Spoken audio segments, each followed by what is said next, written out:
Well, thank you for allowing me the time to come and address the board. This particular article, I'm a little bit passionate about. I feel like if anything came from the pandemic in a positive, it's that we've been able to expand citizen participation remotely. Let me get my notes here. Zoom access is equal access for all. Public hearings have been being held throughout the pandemic where people who normally couldn't participate have been. There's a variety of reasons why people wouldn't be able to participate. This meeting, for example, started at 7 o'clock. In a typical day of a working mother or a working family, they work 9 to 5 and they pick the kids up at school. And now they shouldn't be left with, do I go to the town meeting and participate, or do I have to stay home with my children and work on homework?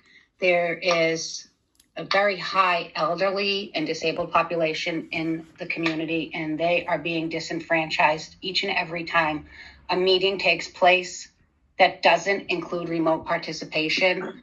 I've spoken to people of all different age groups, and nobody has said that they wouldn't like this to continue. I mean, it's fairly easy. We've been doing it. The Governor Baker, his administration is actually advocating it.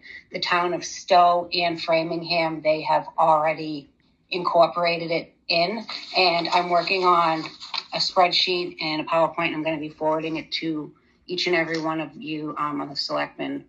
By the end of the week, I will be sending it off in an email so that you can get a better picture of what our other communities are doing. I think now is the time that Wareham could actually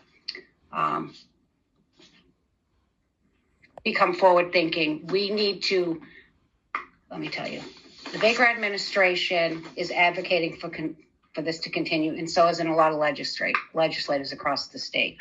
With your support, Wareham can act on the innovations and lessons learned during the pandemic. We already have, it's already working. I'm talking to you right now. So the money isn't an issue. The technology isn't an issue. There's grants out there. Money has come in from COVID. We have the 3 channels, I believe it is, from the WCTV that is already doing that. Wareham can set the pace, and we can begin to show our neighboring communities and our citizens that we're a forward-thinking community.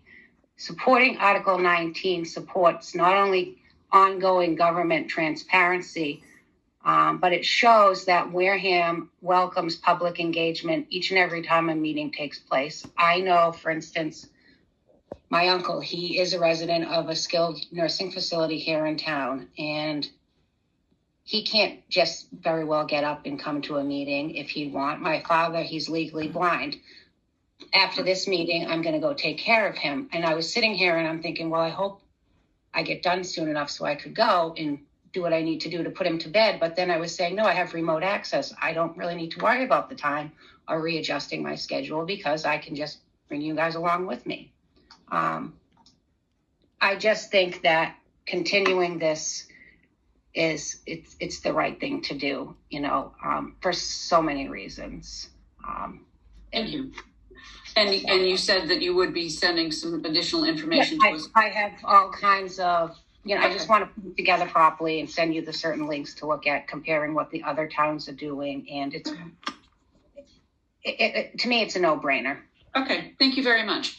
I'm going to ask for the individuals, each one of my peers, to have whether they have questions of you, and you would be asked to answer them.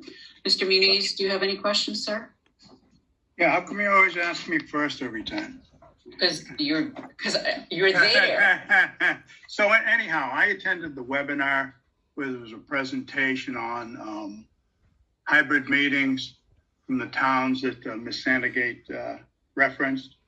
And there were some issues they had to work out, and I am a proponent and in favor of hybrid meetings, at least during the time that we can do it under the executive order, and we'll have to wait and see what happens after the executive order expires as far as our ability to continue. Thank you. Thank you. Mr. Slavin? You'll have to put up with me as I go through. I have one basic issue to start with. We operate under Robert's rules. And under Robert's rules, the chairman of any committee can have citizens' participation or not, and most of them don't. We only have a few committees that actually have that. Anything that's a public hearing, we do have to make it available to the public. Right now, obviously, we use Zoom. One of the biggest issues for Zoom right now is the way we have a contract with WCTV. They don't have enough bodies, equipment, and money to do this. So this becomes an issue. Again, because this is a bylaw, this goes to the Attorney General for approval. And everything has to be dialed in exactly. And as a member of the Board of Directors of the Mass Municipal Association, my information that we get back is that most likely the emergency order that put this in place will be removed by the governor somewhere down the line. Again, if you have Zoom, you can continue it. There's no reason not to. But if we're going to put something in as a bylaw, and then 2 or 3 months or 4 months from now, all of a sudden it's not allowed by the governor, you've gone ahead and done something which you won't even have an answer back in time. And I just think that if they want to do this, I would wait until the Springtown meeting to see what the state's actually going to do. And if they're going to put something in that allows us to do it, to go ahead and do it. So my issue is not with the actual way the article is written.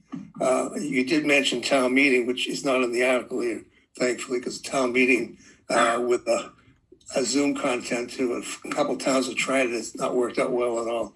But I would ask that maybe we reconsider and bring it back in the spring when we know exactly what we can and can't do. Thank you. Thank you, Mr. Slavin. Mr. Titlebaum? Yeah, I don't have any questions of Ms. Sandegate.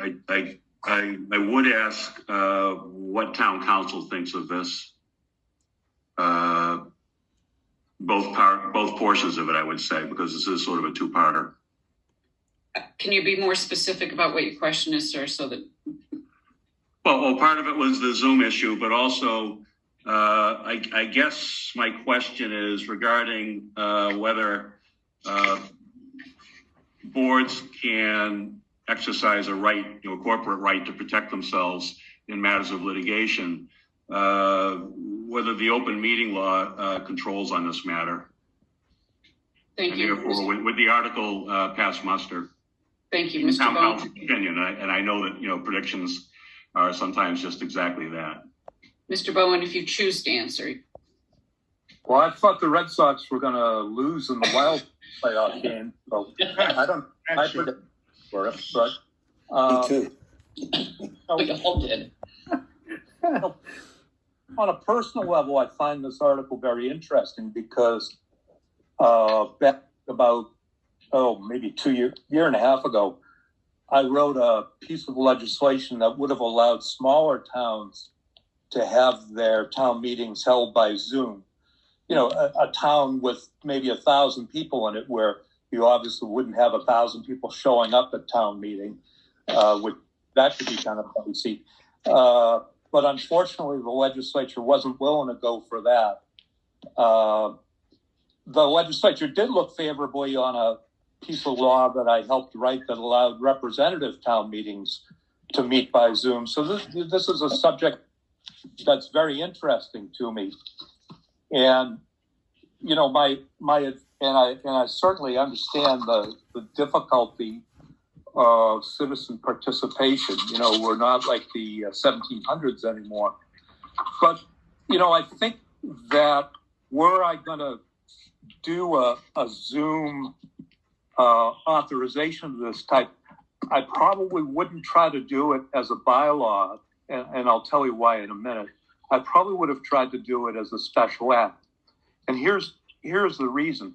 The only reason that we currently are allowed to do Zoom meetings is because the governor exercised his authority to give an order under the Civil Defense Act of, I think it's the Civil Defense Act of 1950, which, because of the emergency situation, allowed the governor to overrule certain provisions of the open meeting law.